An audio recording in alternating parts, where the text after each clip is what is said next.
Hey guys, this is Gary, and in this video I want to teach you how to make a more complex shape move. So I've been working on this HTML canvas project, and right now I've got a smiley face, and I have the same kind of code that we've been doing. My HTML has just the canvas, my style has just the border and the centering, and then for shapes what I did was I made the yellow part of the face, one of the eyes, this is the right eye, the left eye, and the mouth. And what I want to do is I want to get this smiley face to move around my screen. So I'm going to have this smiley face move, let's see, I'll make it move, straight down, and then it will go all the way around. So what I'm going to do is I'm going to talk about how to do this.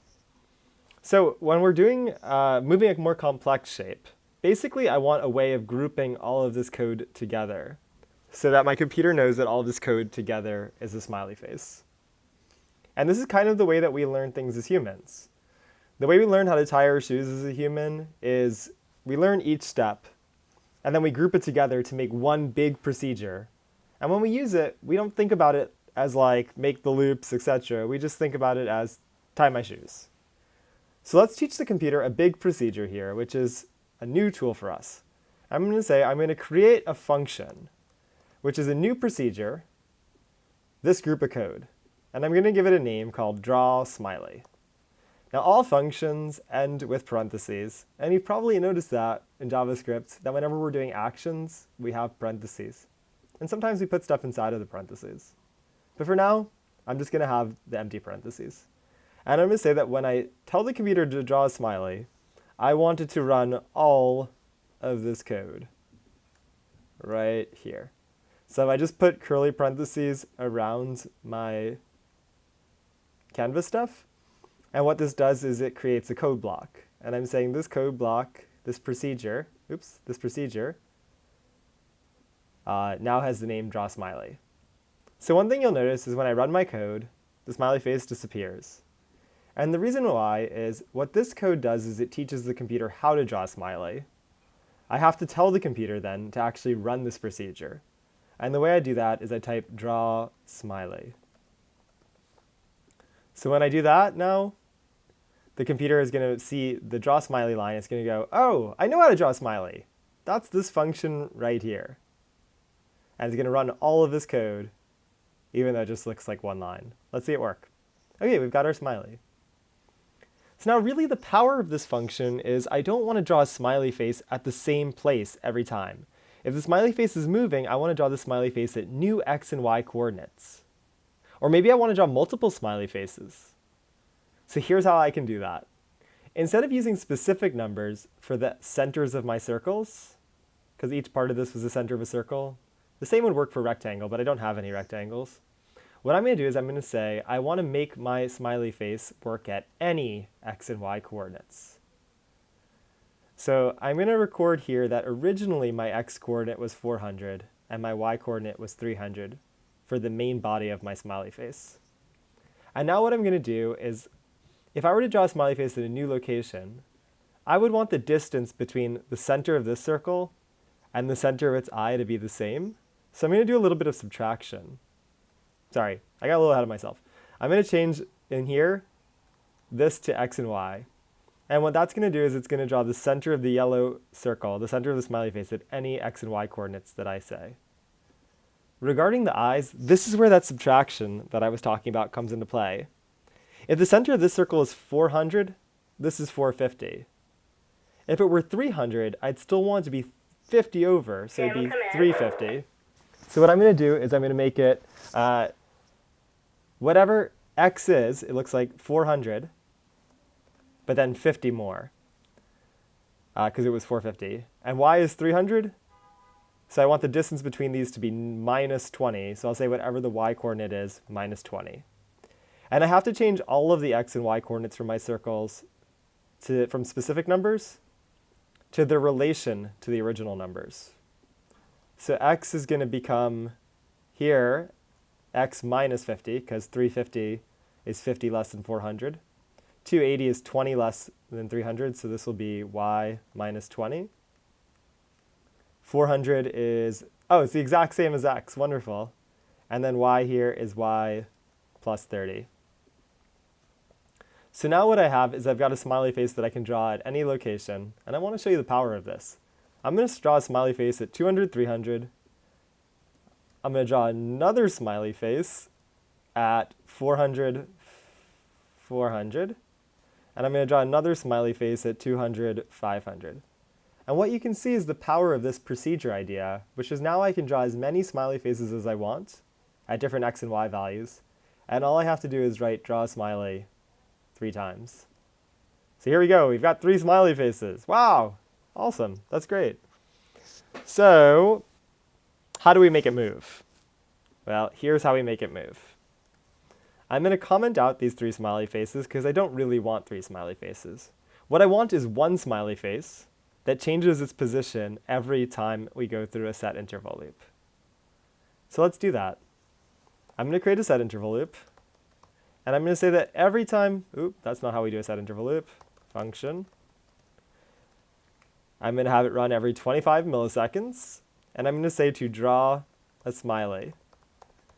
But now, since it's moving, its x or y coordinates might potentially change. So I'm going to say let x1 equals, I want it to move in the middle of my page, so I'm going to use 400 for the x coordinate.